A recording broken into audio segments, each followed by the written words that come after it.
40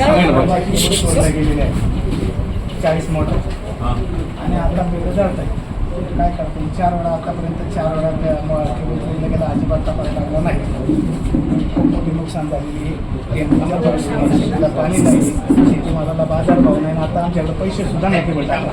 वारंवार केबल सपांगे साहेब वारंवार केबल दिवसला जातात. आता आम्ही केबल टाकायला पैसे नाहीत आमच्याकडे. कवर केबल टाकायचे आम्ही सांगा बरोबर. एकतर शेतीला बाजारभाव. जो केबल चोरीचा विषय मोटरच्या केबल चोरीचा 40 मोटरांच्या रात्री साहेब केबल चोरीला गेलेत आमच्याकडे. आणि हीच चौथी मी महिनाभरापूर्वी तुमच्याकडे आलो होतो. मी कधी पोलिसाला येत नाही. मी का आलो होतो माणसं माहिती आहे. या 40 लोकांच्या केबलचे पैसे द्या तुम्ही. आम्हाला आता पिकं जाणार त्याची जबाबदारी कोण घेणार? आमची द्राक्षासारखी पिकं आहेत, टोमॅटो आहे, कोबी आहे आणि अजिबात बाजार नाहीत आमच्याकडे. कोणाकडे पैसे पण नाहीत. आम्ही कोणाकडे जाणार? नाही सपांगे साहेबांनी द्यायची. याची संरक्षण करण्याची जबाबदारी कोणाची? आम्ही आता उपोषणाला बसणार. आम्ही तुम्ही धरणावरून आम्ही नदीवरून उठणार सुद्धा नव्हतो. आम्ही कुठून आणायचे पैसे सांगा ना. आज आमच्या खिशात पैसे नाही. होत नाहीये.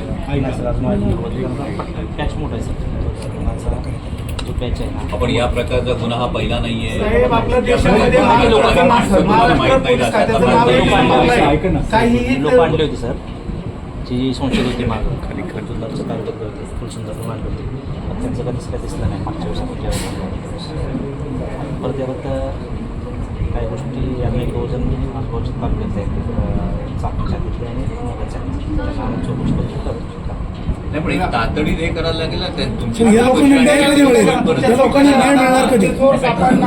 आमची पिकं गेल्यावर काय काही शेतकऱ्यांची तक्रार अशी आहे की तुम्ही बिलं मागता त्यांच्या केबलची 10 वर्षापूर्वीची बिलं द्यायची कुठून त्यांनी.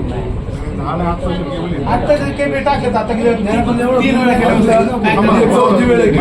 सपांगे साहेब मी 15 दिवसापूर्वी तुमच्याकडे आलो बरोबर.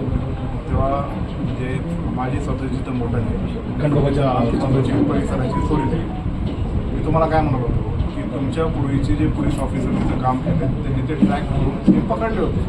त्याच्यानंतर ती जरब बसल्यानंतर ती येत नाही आणि चोरी करणारे इथलेच भांगारवाले आहेत. त्यांचा नेक्सस इथलं जवळचा आसपासला आहे. पोलिसांनी मनात ठेवलं तर काही पण करू शकतो याची मला खात्री आहे.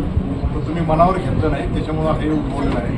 माझी तुम्हाला विनंती आहे की आता खासदार साहेब आम्ही यांचे प्रतिनिधी हे 40 जणांचे केबलीचे पैसे तुम्ही द्यायचे.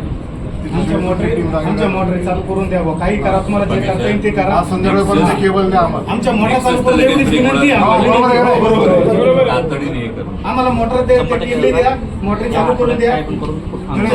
तपास आता मला 40 केबलीचे पैसे शेतकऱ्यांचे देऊन टाका. केबली द्या, आम्ही केबली घेऊन जातो. एफआयआर रद्द करून काहीच उपयोग होत नाही साहेब. एफआयआर आम्ही केलं होतं. मी स्वतः माझ्या नावावरती ना 2022 साली एफआयआर केलेलं होतं. मग तुमचे तपास एसपींचे पूर्णपणे आदेश आहे पोलीस स्टेशनला. एसपींचे पूर्णपणे भंगारवाल्यांना आदेश आहेत भंगारवाल्यांची हजेरी घ्या म्हणून. कुठल्याही भंगारवाल्यांची हजेरी घेतल्या जात नाही. कुठल्याही भंगारवाल्यांची हजेरी घेतल्या नाही. केबल विकतात भंगारवाल्यांकडे. उन्हातानामध्ये पिकं झाल्यानंतर शेतकऱ्यांना नवीनच केबल घ्यावं लागतं. तुम्हाला आदेश असताना तुम्ही हे करत नाही, हजेरी घेत नाही. घेतो चौकशी आपण भंगाराला सर्च करतो ना आपण. त्याच्याकडे जाऊन काय दुसरं काय शेतकऱ्यांच्या कुठलं मोठं दिसतं काय सर्च करतो. ते केबल जाणार त्यांच्याकडेच ना शेवटी.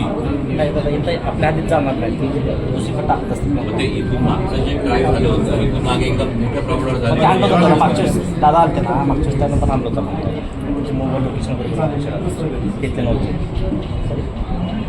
ज्या गावात होते तिथे त्याची लोकेशन आणले दादा घेतले ना मागच्या जास्त लोकेशनला बघा. तरी पण मग ते येऊन गेल्यानंतर 15 दिवसात तुम्हाला ट्रेस लागला. 15 दिवसात आपण काय केलं प्रत्येक ठिकाणचं काढ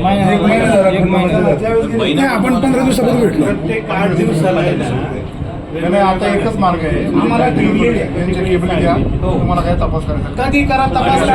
काय करायचं करा. वेगवेगळ्या पिकं जळल्यावर आणि साहेब बरं का पिकं जळल्यावर नंतर जीवदान दिल्याने काही उपयोग होणार नाही. शेतकरी जागला तर सर्वजण आपण जागणार. 40 जणांचे केबली ते पैसे तुम्ही भरा आणि बाकीचा मग काय तपास कधी करायचा तो कधी करा. काय करायचं ते करा. पण आम्हाला मोटरी चालू करून द्या. आम्हाला मोटरी चालू करून द्या. केबल भेटत नाही तोपर्यंत सगळं तुमचं सगळ्यांचं केबल आजच्या आमच्या मोटरी चालू आहे का सगळ्यांचं शेतकऱ्यांच्या वतीनं धन्यवाद. लोकप्रतिनिधीचे पण तुमचे पण.